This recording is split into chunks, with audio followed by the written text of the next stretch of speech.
I would be happy if he would stay here. That's maybe the only thing. So, but sitting here and that I'm pretty happy with Ginny. You see when you look most of the lineups. Yeah, no, because I was going to say there's an argument to say that in his 5 years here, this is probably his best run of form so far. He's been so influential and he's played so many games for you this year in fitness, everything about him, how he's influencing it.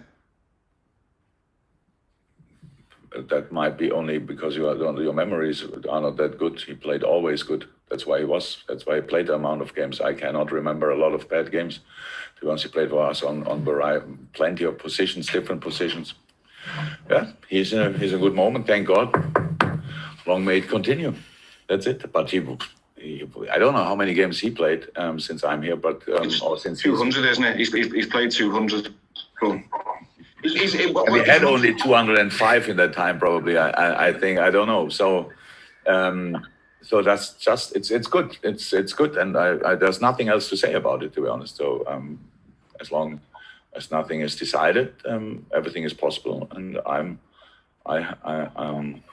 positive. Thank you, John. Okay, thank you. Joyce and Andy Hunter. We'll go Paul first. Paul. Yeah, hi Jürgen. I was just wondering, how do you instill a sense of freshness in the players for tomorrow, given the schedule that you've had? Is it? Yeah. Look, I talk about these kind of things when I think it makes sense, when I think it's necessary, and I spoke about all these kind of things a lot in the last few weeks, that we have to save the players. So now that's over now. Obviously, I can't do anything about it, so that's why I just want to. That's why I don't think about it in the moment. My only concern is now we have to use the few hours we have to make them as fresh as possible. Yeah, and I'm not a miracle worker. I cannot do that. It's just we have to make sure whatever we can do from a recovery point of view, we did and we will do.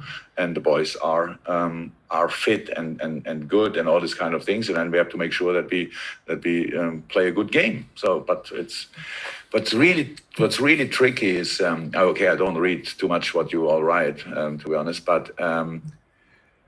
Sitting in your position and asking these questions, knowing it's an issue, but not working on sorting the issue, that I think that's a bit poor, to be honest. That's so like just writing what I say. When I say something, then I'm the Mona or whatever you call me.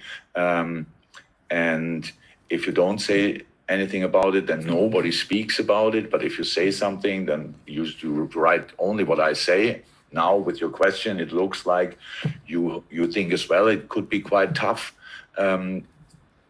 Obviously, but anyway, nothing changed. So, and we have to deal with the situation. Look, we don't go for excuses, and I told my boys already. I spoke a lot about it, but that means nothing for us. That means only I expect us to be 100% there at 12:30 tomorrow. Nothing else. So, but that doesn't mean it was not necessary to talk about it. The outcome of the things we said, you can read in the schedule and how busy people are with telling us you cannot change it now. That we still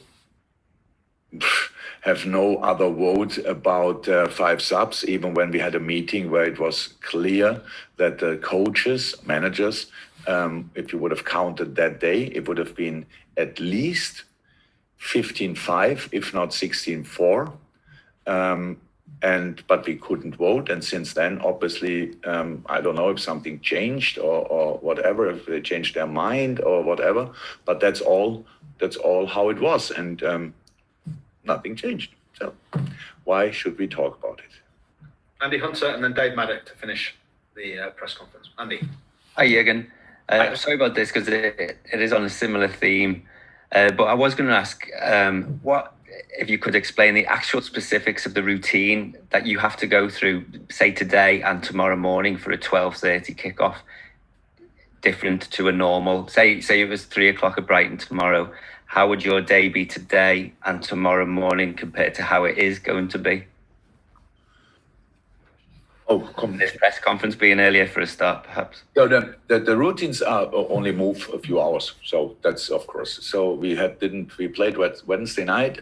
Thursday morning is then a session, and we have to go in the morning because of the biorhythm. So like we train at around about 12. Whenever that we already get used a little bit to it. Otherwise, the boys, if we would play later, the boys could sleep a little bit longer. So you can imagine after a game like Wednesday, not only because we lost it in general, because of the intensity of the games, the boys don't sleep that well. So you get the best sleep right up early in the morning between 6 and 10, if you can sleep that long. We couldn't do that. And then you train with the boys who didn't play, the other recover. Today is the only session we have, obviously, but it's in the same moment. It's secondary recovery, so there's no intensity in. It's just tactical stuff, because obviously Brighton plays different to Atlanta. Tomorrow morning, the difference is we have pre-match meal. When you play 12:30, you have the pre-match meal at 9 o'clock. That means pasta and all these kind of things at 9 o'clock. You get up at 7:30, and then we have a walk before breakfast, and then before pre-match. You have pre-match, and then you play. So if you play in the afternoon, obviously the boys sleep longer, which is, you can ask whoever you want, a big part of recovery, sleeping, and then you play in the afternoon. So that's how it is. That's why I never spoke about Wednesday, Saturday should not be possible. That's a completely normal routine for us. It's about Wednesday and 12:30 should not be possible. But how is that? Whatever I say here, and if you ask sports science people, they have nothing to do with football or with Liverpool or with anything, they will tell you exactly the same. That's not me. It's the situation. Fantastic. And then to finish, last question, Dave. Maddock. Jürgen, one of your many qualities as a manager is your relationship, the relationship you build with players. And I'm just wondering, over the years, obviously you've probably had many players who are coming towards the end of their contracts that you need, that are really important. So what's it like? I'm obviously thinking about Gini particularly. You really need him, but at the same time there is this, thing that's hanging over him. How do you deal with that as a manager, and how do you expect him to deal with that as a player? He's one of the best people I ever met. He's one of the best players I ever trained, and he's an outstanding person. So means absolutely no issue at all. It's professional. Our relationship didn't change at all over the years. Improved, obviously. We won a few things together. We know each other much better. I'm interested in his life. He's interested in my life. That's how it is. Mine is not so spectacular, really, but that's the truth. So nothing. It's no problem. We had situations with this with Emre Can, for example. He played.